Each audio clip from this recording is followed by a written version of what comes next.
하나님의 말씀은 마태복음 13장 31절에서 32절 두 구절만 보도록 하겠습니다. 또 비유를 들어 이르시되 천국은 마치 사람이 자기 밭에 갖다 심은 겨자씨 한 알 같으니 이는 모든 씨보다 작은 것이로되 자란 후에는 풀보다 커서 나무가 되매 공중의 새들이 와서 그 가지에 깃들으니라. 아멘. 본문은 우리가 여러 번 비유를 들었던 겨자씨에 대한 비유를 말하고 있습니다. 씨의 종류가 세상에서는 엄청 많습니다. 그런데 예수님께서 왜 겨자씨를 가지고 천국을 비유를 하셨는가 하는 점을 오늘 본문을 통해서 이해할 수가 있겠고요.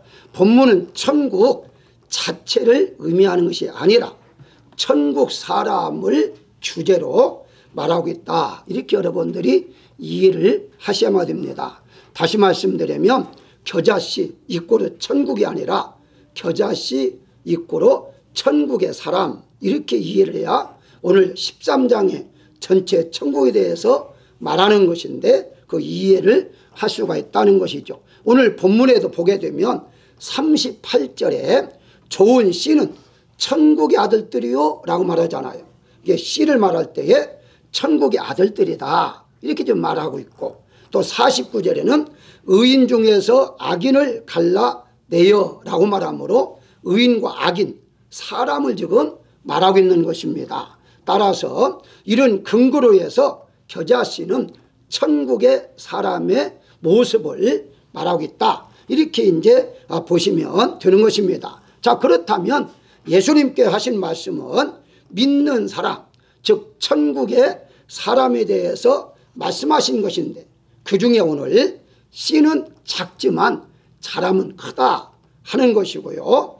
1년생 채소인데 채소과이지만 몇 년생인 나무처럼 자란다 하는 것을 말해주고 있고, 그 다음에 하나를 심었지만 수많은 열매를 맺는 것을 말하고 있습니다. 그 앞에 네 가지의 마음의 밭을 말하면서 30배, 60배, 100배까지 말하잖아요. 그런데 이 지금 겨자씨는 하나를 심어서 100개가 아니라 수천, 수만 개의 열매를 얻게 된다, 이것을 지금 말하고 있는 거죠. 한마디로 작지만 하나님이 함께하는, 하나님의 손에 들림을 받게 되면 큰 사역을 할 수가 있다, 크게 쓰임을 받을 수 있다 라는 말씀으로 본문에 예수님이 말씀하신 것입니다. 그렇다면 하나님께서 어떤 사람을 사용하시느냐, 첫 번째 생각할 것이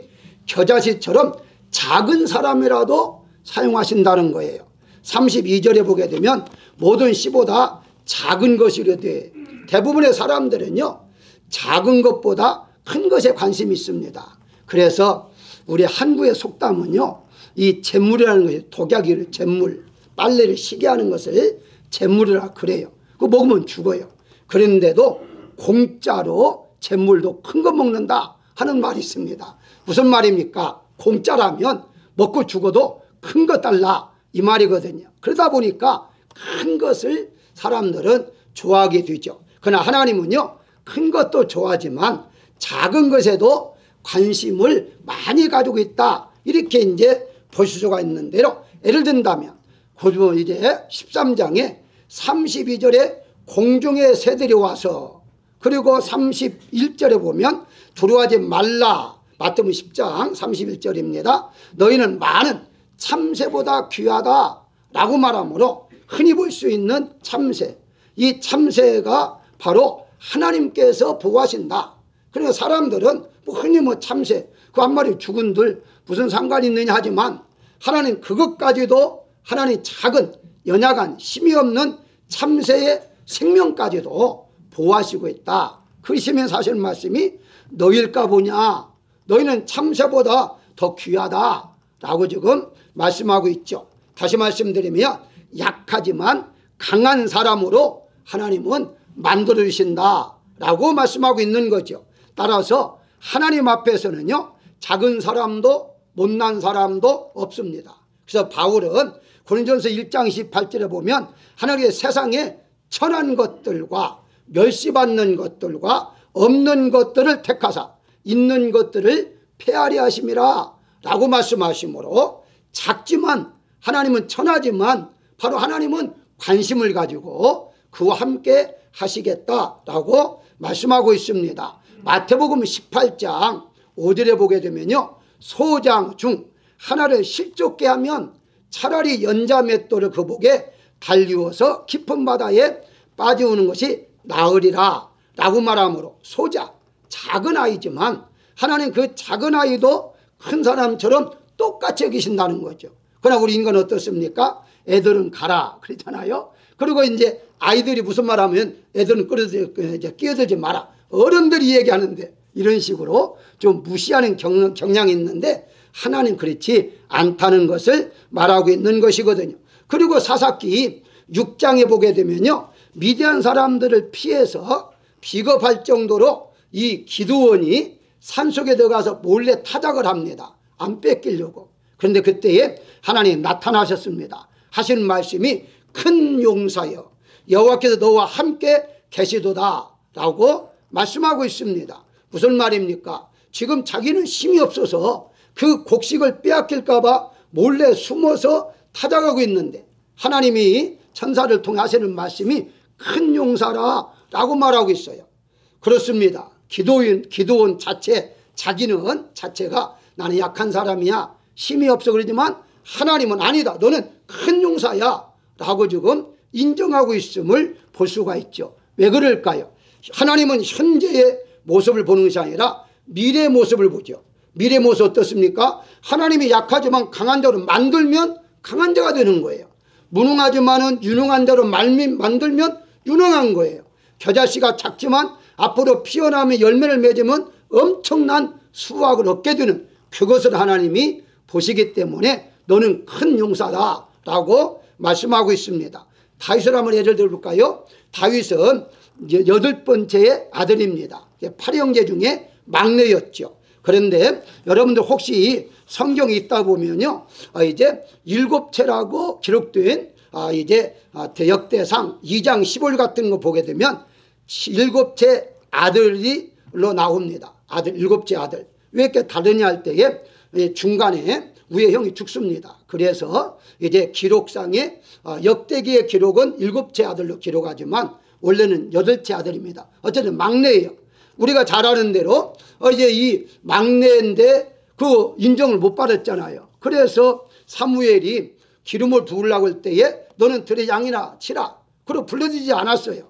그런데 바로 하나님께서 아니다 해서 결국은 이제 그 다윗을 기름 부음을 볼 수가 있는 것을 볼 수 있습니다. 사람들 눈에는 조금은 막내고 힘도 없고 아주 어리고 무시받았지만 하나님은 그 다윗을 사용하고 있다는 것을 볼 수가 있습니다. 다시 말씀드리면 사람들은 1등 혹은 최고를 좋아하지만 하나님은 최고만 좋아하는 것이 아니라 꼴찌도 하나님은 좋아하신다는 거예요.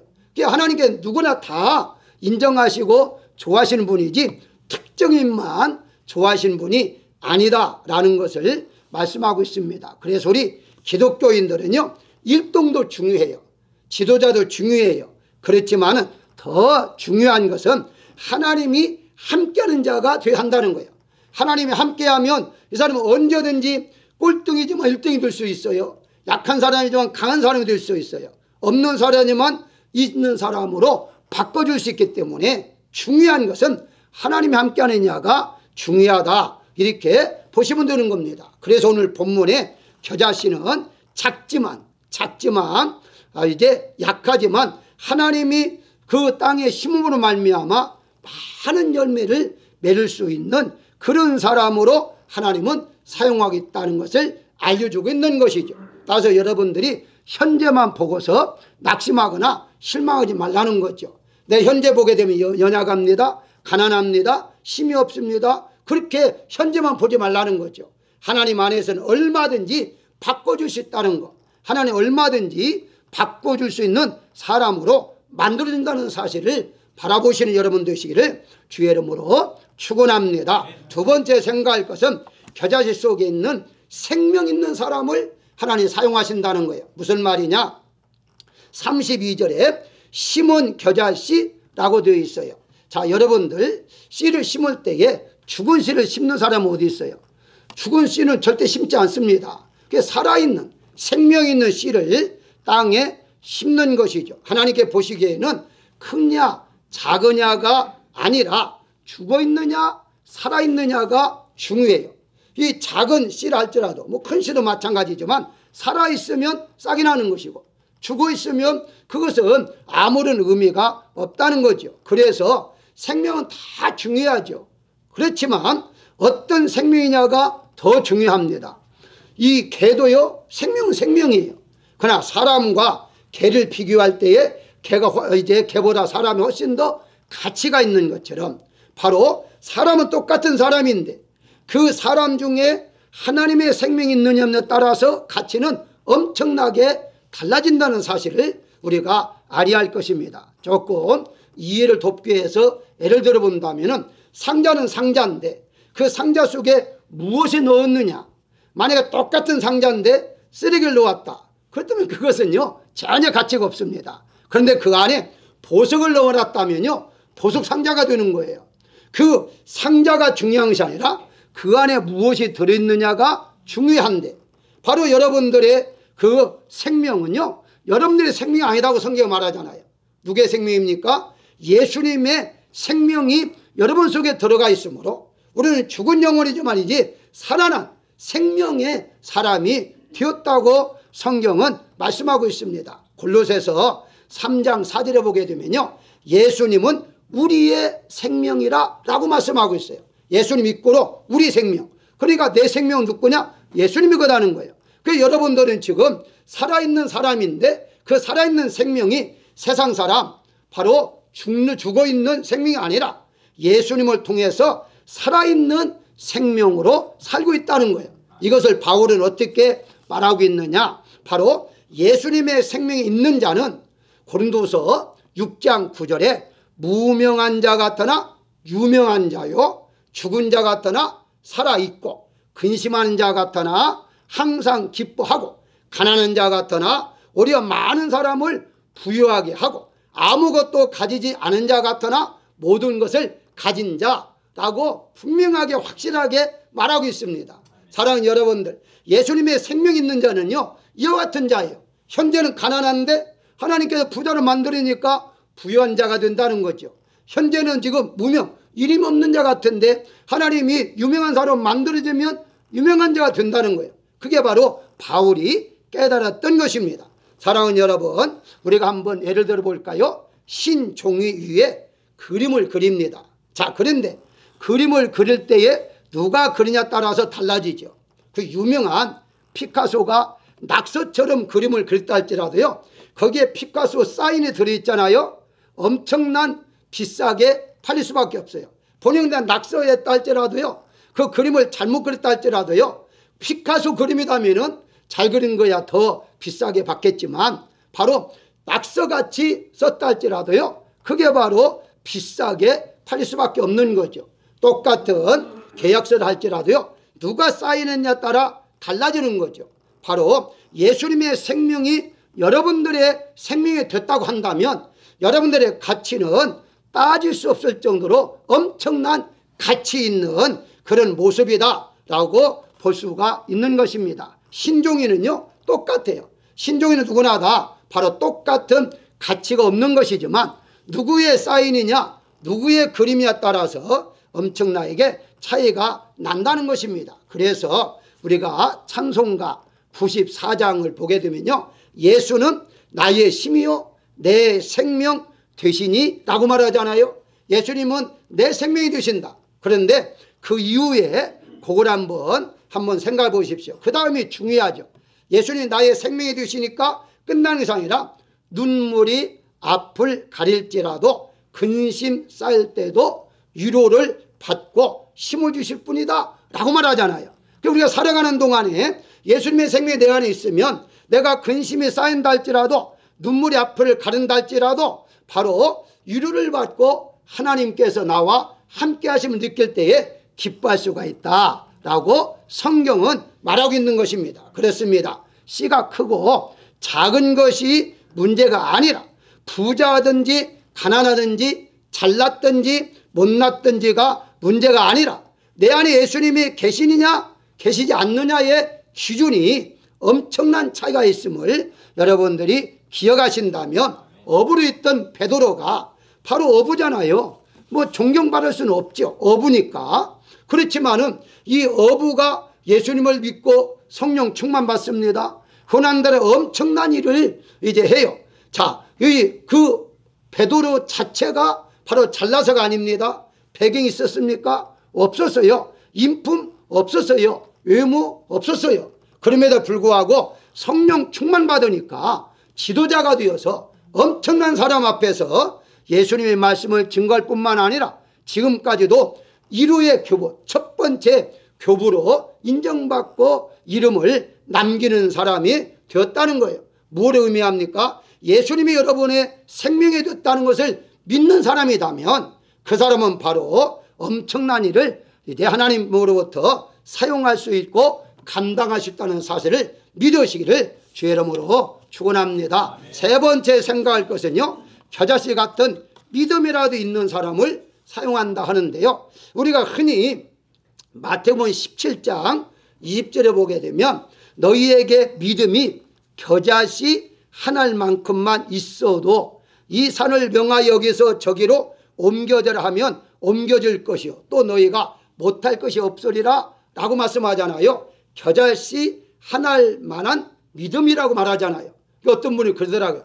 목사님, 저는 믿음이 없나 봐요. 왜요? 아니, 성경에 보니까 겨자씨, 아주 작은 겨자씨 그만한 믿음만 있어도 산을 옮긴다고 했는데, 제가 산아 움직여라 옮겨가라 아무리 소리쳤는데 산이 끝도 없이 그냥 있다는 거예요. 그러니까 자기는 소위 이제 성경에 분명히 산을 옮길 수 있다고 했는데 옮기지 못하는 것은 나는 믿음이 없나 봐요. 겨자씨 하나만도 믿음이 없나 봐요 하고 실망하면서 물어보는 사람도 저는 만나봤습니다. 사랑하는 여러분, 여기에서 말하는 그런 뜻이 아님을 여러분들 이해를 해야 됩니다. 무슨 말입니까? 다시 말씀을 드리면 겨자씨라면 먼저 떠오르는 게 몇 가지 있어요. 그 첫 번째가 겨자씨처럼 아주 작은 믿음, 아주 작다 하는 믿음을 생각에 떠오를 거예요. 두 번째가 시중에 아주 가장 작다 해요. 시중에는 가장 작은 거, 겨자씨면은 가장 작은 거 아니에요.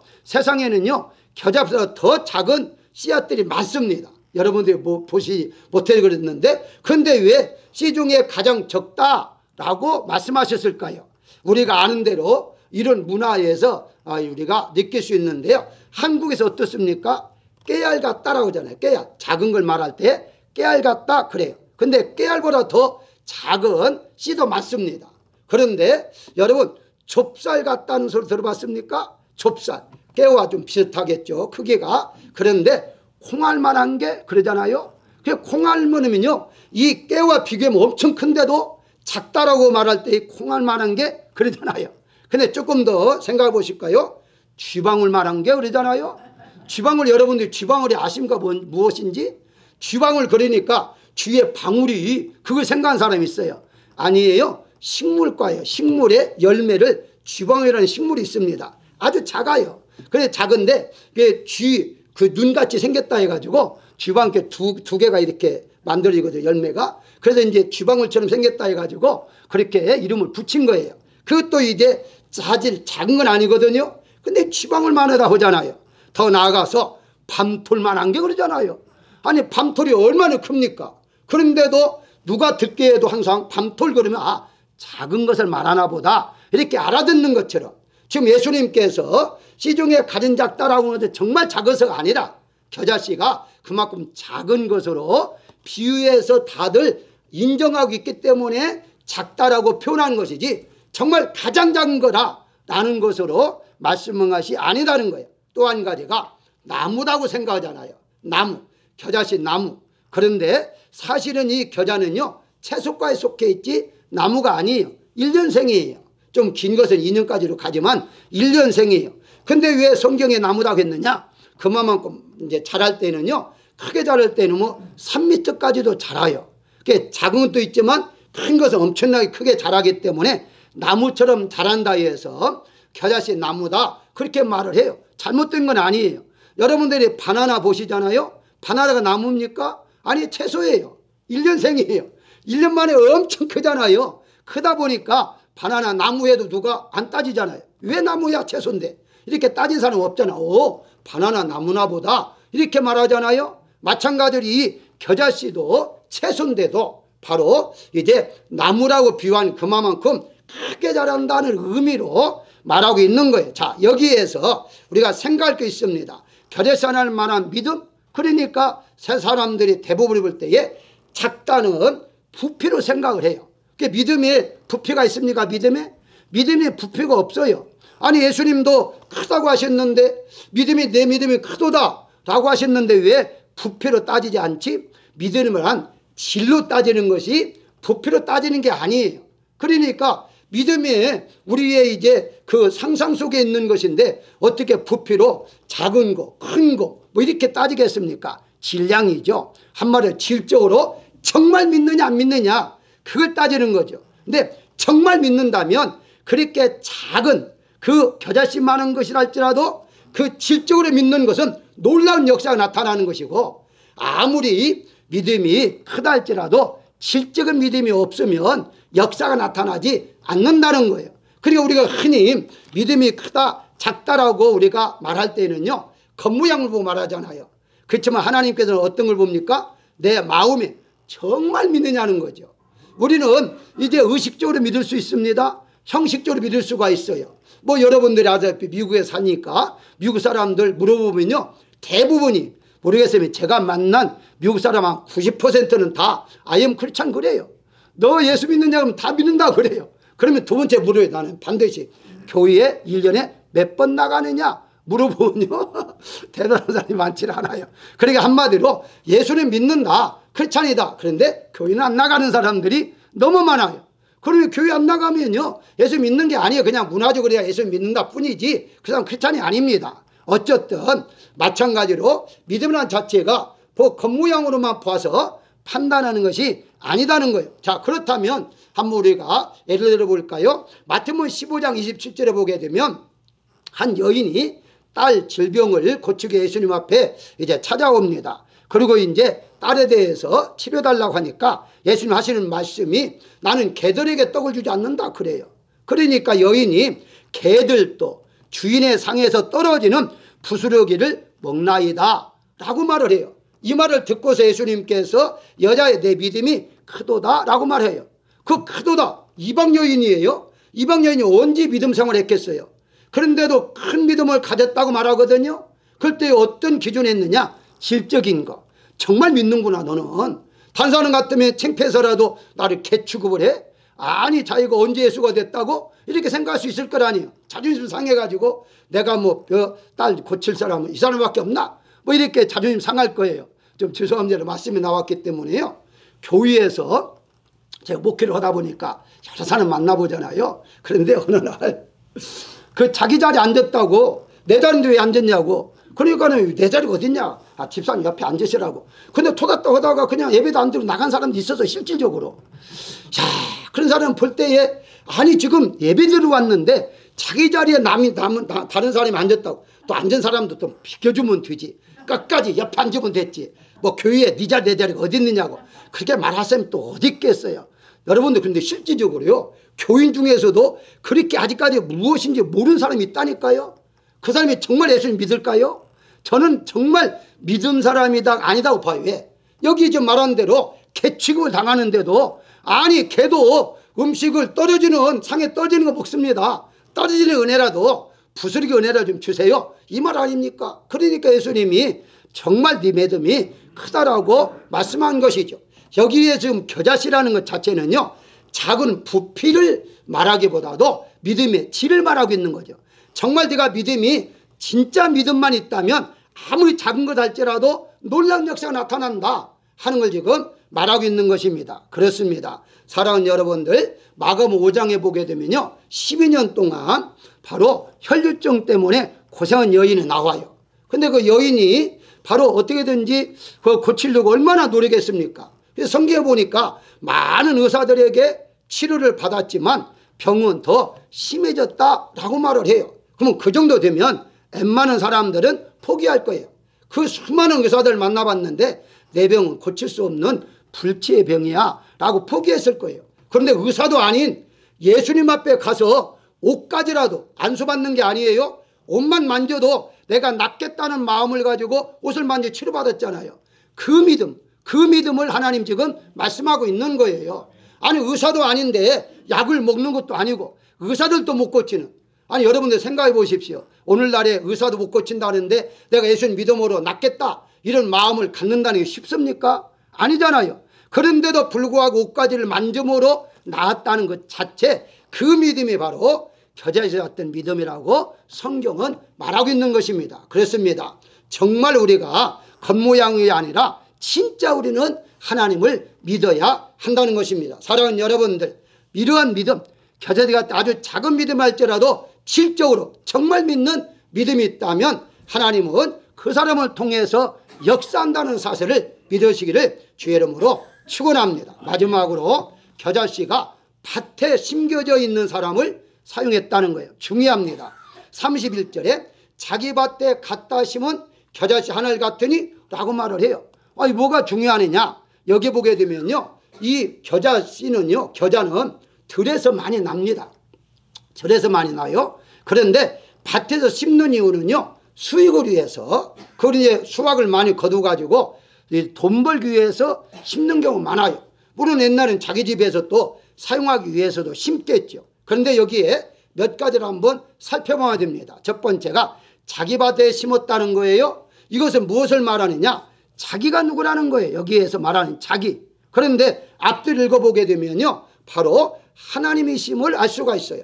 하나님께서 자기 밭에 심겼다, 이 말은 고린도전서 3장 9절에 너희는 하나님의 밭이라 라고 말씀하시므로 우리 자신들을 하나님의 밭으로 여기에서 우리를 만들어가고 있다, 갖고 가고 있다 라고 성경은 말하고 있는 것입니다. 다시 말씀드리면 하나님 밭에 심었다는 말은 요한계시록 11장 15절에 세상 나라가 우리 주와 그의 그리스도 나라가 되어 그가 세세토록 왕노릇하리라. 무슨 말이냐, 우리는 세상 사람이었다는 거예요. 들풀이었다는 거예요. 들의 피는 겨자 나무였는데 우리를 바로 하나님의 밭, 천국의 사람으로 우리를 옮겨 심었다는 거예요. 그래서 주님의 나라, 주님의 백성, 주님의 자녀를 삼았다는 거예요. 이게 중요해요. 그러니까 결국 가서는 아무나 사용하는 것이 아니라, 믿음 있다고 사용하는 것이 아니라 그 믿음이 어떤 믿음이냐, 하나님 주시는 믿음, 자기 믿음이 아니라 세상 사람도요, 하나님 안 믿어 믿음 좋은 사람 많아요. 타 종교도 믿음만 생각한다면 엄청난 믿음 생활합니다. 그런데도 불구하고 하나님 그들을 사용하지 않아요. 왜 그럴까요? 자기 밭이 아니다는 거예요. 그 말은 무슨 말입니까? 내 자녀가 아니다는 거예요. 하나님의 자녀가 아니다는 거예요. 하나님의 자녀가 된 사람을 하나님 보호하시고 그를 사용하시는 거예요. 그러니까 여러분들이 하나님의 자녀가 됐다는 자체, 하나님 백성이 됐다는 자체가 중요하다는 것이고, 그 다음에 여기에는 마태복음 31절에는요 심은 겨자씨 그랬잖아요. 근데 마가복음 4장 31절에 보게 되면 심길 때에 라고 그래요. 심길 때에, 수동태입니다. 이건 능동태로 했지만 수동태예요. 그 말 무슨 말입니까? 누구에 의해서 심겨졌다는 거예요. 그러니까 예를 들어서 겨자씨가 자기가 바람에 날아가지고 심을 수 있죠. 그런데 날아간 것은 그 주변이지 어느 지정된 밭에까지 자기가 혼자 날아가가지고 거기가 심겨집니까? 아니에요. 일부러 주인이 갖다 심은 거예요. 다시 말씀드리면 여러분들 스스로 예수님 믿고 구원받은 게 아니라는 거예요. 하나님 여러분들을 선택해서 뽑아서 불러서 예수님을 믿게 했다는 거예요.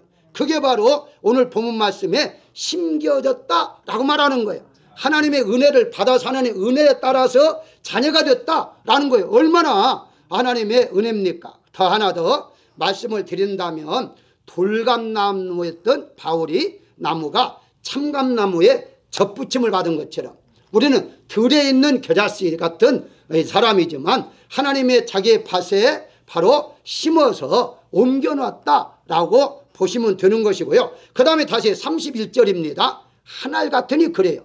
여러분 이 하늘이라는 말을 볼 때에 생각나는 거 없습니까? 아니, 밭에 심는 것은 수익을 위해서 심어요. 그런데 수익을 심는다면 많이 심어야 하잖아요. 그러면 바로 밭에 있는 밭의 심기운은 바로 겨자씨 같이 이렇게 말해야 하잖아요. 근데 왜 굳이 한 알이라는 말씀을 했느냐는 거예요. 그 말은 무슨 말입니까? 구원은요, 개인을 말하는 것이지 단체를 말하지 않아요. 내 어머니가 믿으니까 나는 예수 안 믿어도 나는 구원받는다? 있을 수가 없어요. 대표가 없습니다. 그래서 한 알 같은 겨자씨라고 말하는 거예요. 개인마다 하나님께서 심기고 개인마다 구원을 베풀어 주시는 분이 바로 하나님이시다라고 지금 말하고 있는 거예요. 결국 가서는 수입을 위하여 하나님이 심은 것이 아니라 한 알 보호해 주시기 위해서, 관리하기 위해서. 심었다 못했으면 그냥 놔둡니까? 물을 주지요, 거름을 주지요, 잘 자라도록 그렇게 하죠. 옆에 잡풀이 있으면 뽑아주지요. 그렇게 해서 관심을 가지고 보호해 주신다. 이걸 성경에서는 영원한 언약이요, 영원한 보호요, 영원한 보장이라 그렇게 성경은 말씀하고 있습니다. 따라서 여러분들의 밭에 심은 걸로 끝나는 게 아니에요. 여러분들을 하나님의 자녀로 삼았다면 끝까지 하나님이 책임져 주시고 보호해 준다는 사실을 여기에 하나라는 말씀으로 나타나고 있는 것을 볼 수가 있습니다. 그렇습니다. 하나님께서 여러분들을 보호하시고 인도해 주기 위하여 이와 같이 말씀하셨는데요. 누가복음 13장 19절에 보게 되면요, 사람이 자기 채소밭에라고 말을 해요. 채소라는 말을 거기에 넣었어요. 아까 말씀드렸잖아요. 겨자 넣었으면 채소잖아요. 그러니까 채소는요, 특정한 밭에 심어요. 아무데나 심는 게 아니라 채소밭이잖아요. 이건 채소밭, 이제 뭐 고구마 밭 이런 식으로 채소밭에 심었다라고 말을 해요. 그 말은 특정으로 하나님이 선택하셔서 특정으로 특별하게 지켜주시고 인도하신다. 목적이 있다는 거예요. 그렇다면 조금 더 비약해서 이 세상에 여러분이 탄생한 것도 하나님께서 특별하게 이 세상을 보내주시고 이 세상을 통하여 영원한 영광의 천국으로 인도하기 위하여 태어났다는 사실을 믿으시길 바랍니다. 그냥 태어난 게 아니다는 거예요. 이 세상에 그냥 하나님께서 태어나겠다 없다는 거예요. 특정한 채소밭, 특정하게 하나님께서 여러분들을 불러주시고 선택하시고 영원한 천국으로 이끌으신다는 사실을 믿으셔야 할 것입니다. 결론적으로 말씀을 드리면요, 마태복음 25장에 보게 되면 그 비유에서 5개의 달란트를 받은 사람이 있습니다. 그런데 5개를 남겼잖아요. 2개를 받은 사람도 2개를 남겼다고 그래요. 자, 그 숫자로 보게 되면 5개 남긴 사람이 2개 남긴 사람보다도 3개가 더 많습니다. 그러면 일반적으로 말하면 5개 남긴 사람 더 칭찬을 해야 돼요. 근데 성경이 어떻습니까? 마태복음 25장 21절에 보게 되면 적은 일에 충성했다라고 해서 똑같이 칭찬하십니다. 뭘 말이야? 하나님께서는요, 크고 작음이 없다는 거예요. 그것에 하나님 관심 갖는 게 아니라 정말 하나님께서 함께 하느냐 하는 것이고, 내 밭에 하나님 밭에 심겨져 있느냐 하는 것이고, 생명이 있느냐 하는 것이고, 바로 싹이 나서 결실을 맺느냐가 중요한 것이지 많은 것 적은 것이 중요하지 않다는 것을 여러분들이 알아야 할 것입니다. 다윗은요, 골리앗 앞에 비하면 얼마나 약합니까? 골리앗을 어떻게 이겨요? 이길 수 없는데도 불구하고 결국 어떻습니까? 이겼잖아요. 누가? 하나님이 하셨잖아요. 결국은 우리가 현재를 볼 때 여러분들이 나는 약해, 너무 힘이 없어 그렇게 생각하지만 여러분들 미래는 하나님 책임져 주십니다. 하나님이 알고 계십니다. 앞으로 하나님이 여러분들 어떻게 사용할지는 하나님 아시기 때문에 현재 보고 낙심하지 마시고, 내가 만약에 가난하다 할지라도요, 내가 앞으로 부유한 자가 될 수 있다는 것을 믿어야 할 것입니다. 그러니까 그게 바로 하나님 하신다는 얘기죠. 내가 하는 것이 아니라 하나님 하신다면 얼마나 할 수가 있습니다. 겨자씨 같지만 보기에는 약하지만 작지만 앞으로 미래는 크게 넓게 귀하게 쓰임받는 여러분들이 되시기를 주의 이름으로 축원합니다.